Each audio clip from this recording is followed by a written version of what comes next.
ஆளும் திமுக அரசு தமிழக வெற்றிக் கழகத்தை கண்டு பயத்தின் உச்சத்தில் இருக்கிறது என தவேக தலைவர் விஜய் விமர்சித்துள்ளார். திருச்சியில் செப்டம்பர் 13ஆம் தேதி தமிழக வெற்றிக் கழக தலைவர் விஜய் பிரச்சாரம் மேற்கொள்ள உள்ளதாக கூறப்படுகிறது.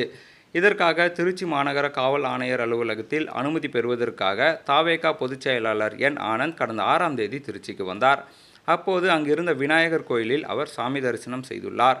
அப்பொழுது சாலையில் அதிக கார்களை நிறுத்தி போக்குவரத்துக்கு இடையூறு ஏற்படுத்தியதாக கூறி அவர் மீது 6 பிரிவுகளின் கீழ் திருச்சி மாநகர காவல் வழக்கு பதிவு செய்துள்ளது.